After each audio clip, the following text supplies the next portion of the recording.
महाभारत की 25 प्रासंगिक शिक्षा जो हर किसी को पता होनी चाहिए।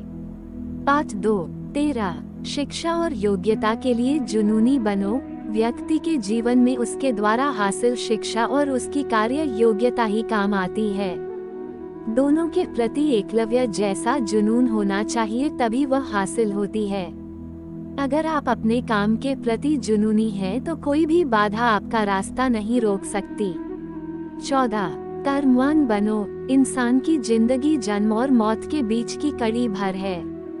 ये जिंदगी बहुत छोटी है, कब दिन गुजर जाएंगे आपको पता भी नहीं चलेगा, इसलिए प्रत्येक दिन का भरपूर उपयोग करना चाहिए। कुछ ऐसे भी कर्म करना चाहिए जो आपके अगले जीवन की तैयारी के हों। ज्यादा से ज्यादा कार्य करो। घर और कार्यालय के अलावा भी ऐसे कार्य करो जिससे आपकी संतानें आपको याद रखें। गीता यही संदेश देती है कि हर पर ऐसा कार्य कर जो तेरे जीवन को सुंदर बनाए। 15 अहंकार और घमंड होता है पतन का कारण।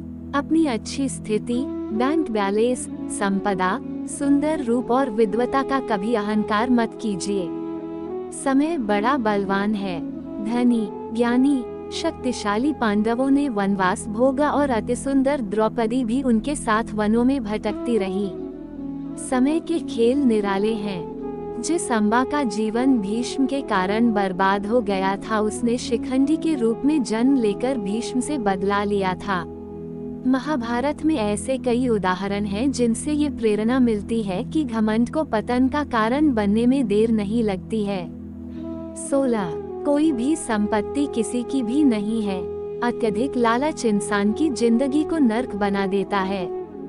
जो आपका नहीं है उसे अनीतिपूर्वक लेने, हड़पने का प्रयास न करें। आज नहीं तो कल उसका दंड अवश्य मिलता है। भगवान श्री कृष्ण कहते हैं कि आज जो तेरा है कल बीता हुआ कल किसी और का था और कल आने वाला कल किसी और का हो जाएगा। अतः तू संपत्ति और वस्तुओं से आसक्ति मत पाल, ये तेरी मृत्यु के बाद यहीं रखे रह जाएंगे। अर्जित करना है तो परिवार का प्रेम और अपनत्व अर्जित कर, जो हमेशा तेरे साथ रहेगा। 17 ज्ञान का हो सही क्रियान्वयन। शिष्य या पुत्र को ज्ञान देना माता पिता व गुरु का कर्तव्य है, लेकिन सिर्फ ज्ञान से कुछ भी हासिल नहीं होता। बिना विवेक और सद्बुद्धि के ज्ञान अकर्म या विनाश का कारण ही बनता है, इसलिए ज्ञान के साथ विवेक और अच्छे संस्कार देने भी जरूरी हैं। हमने ऐसे कई व्यक्ति देखे हैं जो है तो बड़े ज्ञानी लेकिन व्यक्तित्व से दब्बू या खब्बू हैं या किसी जंगल में धूनी रमाकर बैठे हैं। उनके ज्ञान से न तो परिवार का हित हो रहा है और न समाज का। ऐसे लोगों को कहते हैं अपने मियाँ मिठा, खुद लिखे और खुद ही बाँचे। 18 दंड का डर जरूरी। न्याय व्यवस्था वही कायम रख सकता है जो दंड को सही रूप में लागू करने की क्षमता रखता हो। ये चिंतन घातक है कि अपराध से घृणा करो, अपराधी से नहीं। दुनिया भर की जेलों से इसके उदाहरण प्रस्तुत किए जा सकते हैं कि जिन अपराधियों को सुधारने की दृष्टि से पुनर्वास कार्यक्रम चलाए गए, उन्होंने समाज में जाकर फिर से अपराध को अंजाम दिया है। अपराधी को हर हाल में दंड मिलना ही चाहिए। यदि उसे दंड नहीं मिलेगा तो समाज में और भी अपराधी पैदा होंगे और फिर इस तरह संपूर्ण समाज ही अपराधियों का समाज बन जाएगा। युधिष्ठिर के अहिंसा में उनके विश्वास को देखते हुए युद्ध के बाद भीष्म को उन्हें उपदेश देना पड़ा कि राजधर्म में हमेशा दंड की जरूरत होती है, क्योंकि प्रत्येक समाज में अपराधी तो होंगे ही। दंड न देना सबसे बड़ा अपराध होता है।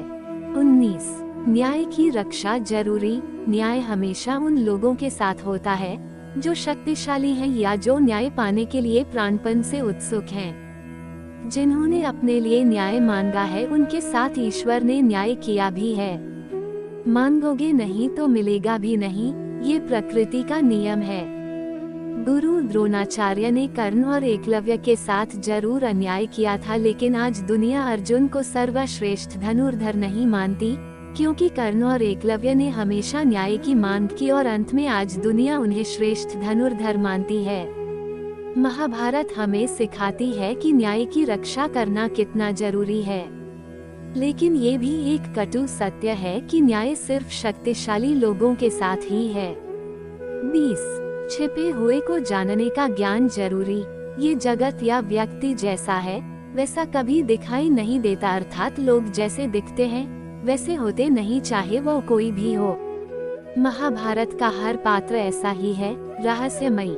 छिपे हुए को जानना ही व्यक्ति का लक्ष्य होना चाहिए, क्योंकि ज्ञान ही व्यक्ति को बचाता है।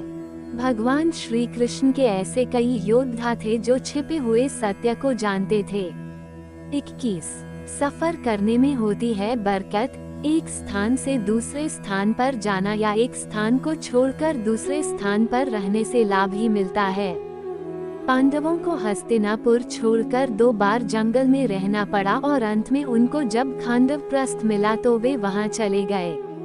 इसी तरह भगवान श्री कृष्ण को भी कई बार मथुरा को छोड़कर जाना पड़ा और अंत में वे द्वारिका में बस गए थे।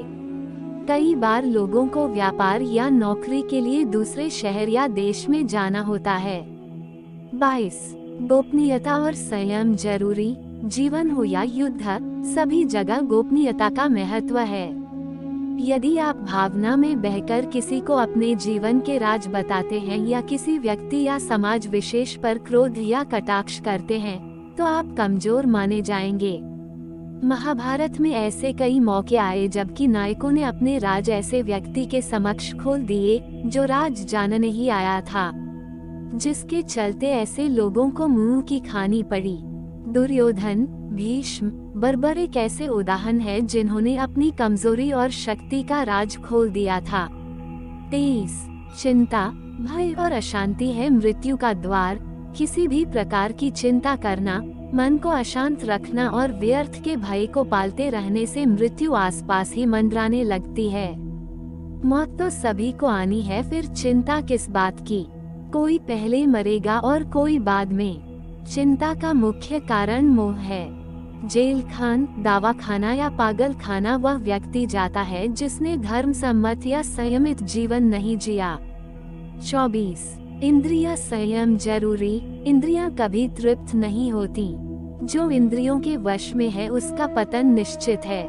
बहुत से लोग आजकल किसी न किसी प्रकार की आदत या नशे के गुलाम हैं। ऐसे लोगों का धीरे धीरे क्षरण होता जाता है। इंद्रिय संयम आता है संकल्प से। महाभारत का हर पात्र संकल्प से बंधा हुआ है। शक्ति का संचय इंद्रियों को वश में करने से ही संभव हो पाता है। 25. राजा या योद्धा को नहीं करना चाहिए परिणाम की चिंता। कहते हैं कि जो योद्धा या राजयुद्ध के परिणाम की चिंता करता है वह अपने जीवन और राज्य को खतरे में डाल देता है। परिणाम की चिंता करने वाला कभी भी साहसपूर्वक न तो निर्णय ले पाता है और न ही युद्ध कर पाता है। जीवन के किसी पर मोड़ पर हमारे निर्णय ही हमारा भविष्य तय करते हैं। एक बार निर्णय ले लेने के बाद फिर बदलने का अर्थ यह है कि आपने अच्छे से सोचकर निर्णय नहीं लिया या आप में निर्णय लेने की क्षमता नहीं है। जानकारी अच्छी लगे तो वीडियो को लाइक करें। ऐसे ही वीडियो के लिए हमारे चैनल को सब्सक्राइब करें। धन्यवाद।